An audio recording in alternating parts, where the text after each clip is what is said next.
Hello, everyone. This is Dr. Eileen, and this is a daily dose of medicine walk. And for those of you who are listening in on Blog Talk Radio, this is Healing House Radio. We're here again, and Luna, the MCAT, is with me. And today's question comes from Christine, who left me a question on Twitter. And first off, Christine, thanks for watching, and awesome question, because it relates to sort of asking for more specific information regarding some of the overall concepts that I've talked about. And that is great. If there's any point when any of you want to, have me be more specific with things, I am very happy to do so. So let's move on to today's question, which is, could you go over mastering empathy? Also, talk again about how to use being empathic in a good way. I guess it means grounding myself. Great question, Christine. And yes, it means grounding yourself. And by grounding yourself, the first part of that is figuring out what grounds you. Because most people kind of interpret the word ground to mean, earth. And that's not always what grounds us. Depending on what your particular resonance is, maybe you ground to air, or maybe you ground to water, or maybe you ground to a particular sound, or maybe you ground to a particular scent. Finding out what takes you to that place of just feeling settled, feeling comfortable, feeling safe, and feeling just a little bit detached from the things around you. Whatever gets you there, figure out for yourself what it is that works for you. And it may take a little while to find that out, so kind of experiment. First, think of what it means to feel grounded and how you define that for yourself. And then consider what is it that's going on near you that allows you to kind of slide into that space. So that's a project to work on, finding out what grounds you. Then when we talk about, or when I've talked about mastery of empathic abilities, it basically means that you have choice. It means that you're able to go into a place of either having it off or engaging it. And when you engage it to the level that you want to engage it at. Maybe the circumstance you're in goes to, engagement level 10, and you really have to have it, out there and out loud, and you're really using it very precisely. Or if you only need this much empathy, maybe you just need it at level 1, just to be able to make a subtle, slight connection. So being able to manage empathy or have mastery over it is a part of that ability to discern how much you want to feel and what you want to feel, whether or not it's necessary at all. And maybe it's not so much what you feel, but you want to transmit or you want to scan. So when it comes to that, the first part of mastering empathy really comes down to being able first to tell what is your feeling versus the feeling of another. Because you need to know what your emotional experiences are when there's no one else around. So that way, it makes it a lot easier to tell that if you feel something, whether or not it belongs to you or whether or not it may belong to someone else. So this is the part of the work that involves being able to be alone. Because when you're alone, that way you can be able to tell. If you're alone and you're feeling happy, well, then you know that feeling is uniquely yours. So that means that, you know what that feels like for you to be happy or to be sad or to be angry. And that's the important part about empathy. It's separating what is yours from what is not yours. Because what isn't yours is something either that you manage or that you discard and not have in your field. One of the biggest things that empaths have a challenge with is that idea of going into situations and feeling things they don't want to feel. So by identifying what it is that isn't yours and being able to say, okay, that doesn't belong to me. I don't need that as my experience right now. So therefore, I'm going to separate from it. And it may sound counterintuitive, but separating from emotions is actually a very important part of empathy, or the ability to separate. And it takes a little bit of practice to get used to feeling detached, because if you've been an empath all your life, you're accustomed to just feeling a lot. So the idea is to train yourself to feel less, so that way what you feel is more specific. Then it doesn't just get lost in the hum. When you have a feeling or an emotion or an energetic impulse that comes in, you immediately recognize it because it is not your experience. So that also connects to that grounding piece and having that foundation of being able to detach, because that is a part of grounding, is that you no longer have an attachment to the energies that are around you. It's not that you don't care, it's just that you do not emotionally invest in it. You view it from a more objective place. And being able to be objective is an important part of being empathic or of managing empathy. So when you are in a situation, you go into your grounded place, whether it's, you carry a stone with you. If you're someone who resonates with earth, you can carry a stone, because stones are amazing because they are based in stillness. I believe that everything holds a spirit.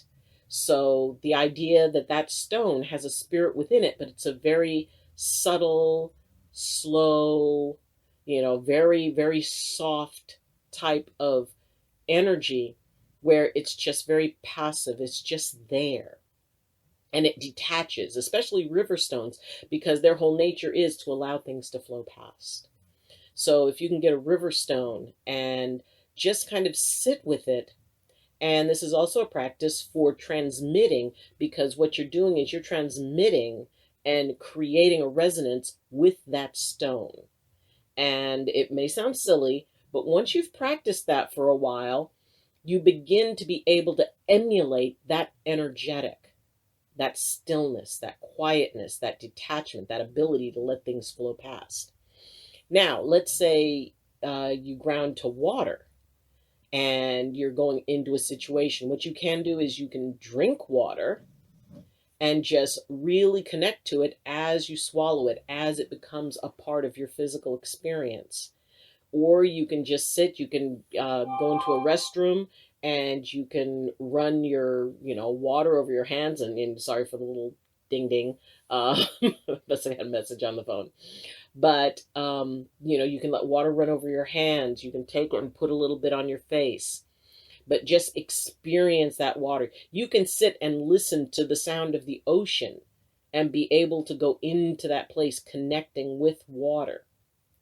And spending time with water, soaking in a tub, being in a shower, going to a beach, sitting by a lake, sitting by a river, and, touching the water and just really connecting with it, then that means that anytime you want, you can go into that space that you are when you're around water. So, for those of you who resonate to air, you can listen to the sounds of wind, wind moving through the trees. You can go out and stand in the wind. You can turn a fan on near you and close your eyes and, allow that to become your full experience. Connect with the energy of it. The wind, everything is about blowing past. Water, it's about flowing.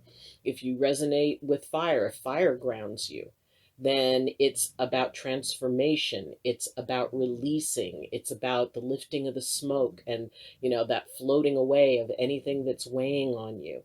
It's about the change and the transforming power of the fire. So whatever it is, find a way to connect to it, experience it, carry it around with you, focus on it. And what that will do is, even if you're not around any of those things, once you practice connecting, then you will be able to lock into that and be able to go, oh, okay, that's what I want to do. That's the state of mind I want to be in.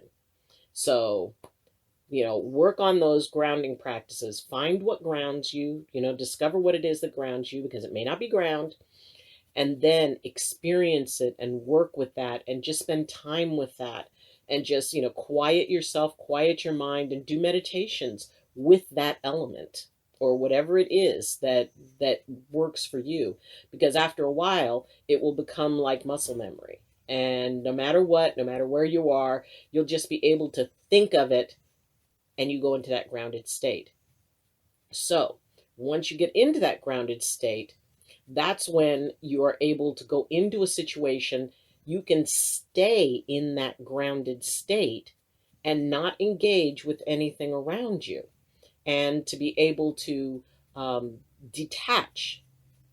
You can observe those energies, you can observe those emotions, you can bear witness to it. There's something very profound about bearing witness to those types of experiences that other people are having. You can view it with compassion without having to engage empathically. So when you think about how to use your abilities in a good way, well, that really is about, following that heart connection, about going to that place of compassion within yourself. And once you can go into that place of compassion with yourself, then you can be able to be in a place of compassion with other people. If you want to be able to listen and use your empathy as a way to allow someone to speak freely, then you can go into, you can turn the empathy up just a bit, just so that person can realize, hey, I'm sitting with someone who understands, someone who is not so busy trying to tell me what I need to do, but to listen to what I'm going through. And empaths are really good at that. It's not about telling someone or, having that idea in your mind, okay, as soon as they stop talking, I'm going to start telling them what they need to do to fix their lives. Empaths are really good at just listening. And sometimes that's all a person needs, is to have somebody listen to them, because basically they are percolating their own solution. And by allowing them to do that without intervening, then you can be able to just be with someone. And that's one of the main things people say about empaths, is that they are really good listeners. And they'll say, it's like, wow, it's like, I really feel safe talking to you. And when you're utilizing empathy, let's say in an energetic healing work, and you create a resonance with that person, and it kind of leads you to those places where their energy is blocked, or where they're having a difficulty, or, where something's not going well for them. And, if you're working with them physically, empathy is an excellent tool to be able to help you move through what it is that, well, this is the complaint, but this is where the problem really is. And often I'll tell my patients that, what hurts is just the last place that the problem was. It wasn't the first place where it was. So by helping people understand that they can be an active part of their own energy, and that they can be able to work with their own energy at the same time, when you're helping them, and you're working with them and helping to clear the energy out, you can be able to create that resonance and have that conversation that will help them be able to figure out how to take care of themselves. Another good way to apply empathy is with ourselves, to find out how we're doing, to resonate deeply within our own being, because, we all have those times when things feel a little bit off, when, we're not feeling our best, when maybe we're a little bit snippy with the people around us. And for an empath, we have the ability to direct that within our own spirit, within our own bodies. Hey, what is going on with me? And holding ourselves in that place of compassion and resonating with what is going on within us. because it is a part of that. Am I upset over something that is mine or something that is not mine? Am I reflecting someone else's upset? Right now, the energetic field is filled with a lot of fear, a lot of anger, a lot of uncertainty, a lot of hopelessness. There's a lot that's going on right now. And it's very easy for an empath to kind of get sucked into it. It is also easy for us to be able to identify, whoa, wait a minute, time out. What is it that I'm going through? And could it just be a part of the energetic field? And that is an excellent indication. It's like, okay, time for me to go into my grounded place, time for me to tune out the other stuff that's going on. I go into my box, my little safe space, and the stuff just starts bouncing off. It bounces off the shield. And so being able to identify not just that you're feeling something, but identifying the source of it. And again, that comes through that doorway of grounding, because that helps you determine what's yours and what's not. It really is a lot of just mostly practice, practice, practice, practice. Because when we have an opportunity to open that doorway and to understand resonating and our ability to resonate with any energetic field around us, I mean, any energetic field. It's not just about emotions, it's about energy.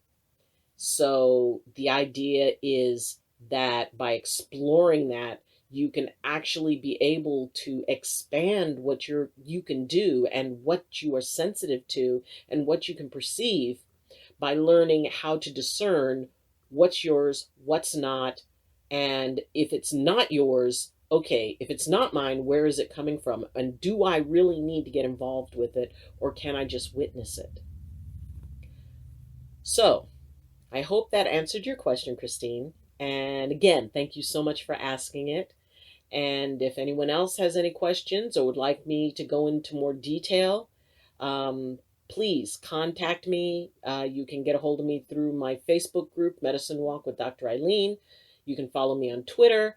And my email address is in the description. So if you have a particular situation that you would like to ask me about, please feel free to. And then let me know if you would like me to address it in a video, because I'd be happy to. If you're wondering about it, other people are wondering about it too. So what I'm going to do is I will be more specific in some of the basic how-tos of the management of empathy, because I know I talk about managing empathy a lot, but if there's more desire for, me to get more specific, like step by step, okay, work on this. So for today, it's first, figure out what grounds you, identify that, and then figure out a way to incorporate that into your life.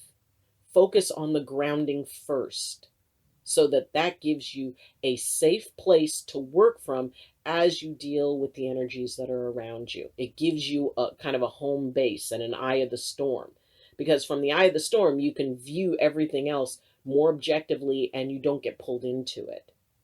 So, again, thank you for joining me. And if you would like to support this channel, please like this video.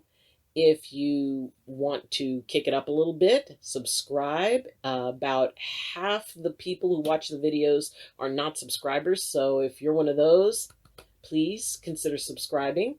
And if you are subscribed, thank you so much. And if you would like to support at a higher level, there's a link in the description to my Patreon account, where for as little as $2 a month, you can support the channel and support what I'm doing. So, take care, everyone. And as always, I wish you balance, and I wish you blessings from my heart to yours. Love you, and see you next time. Bye.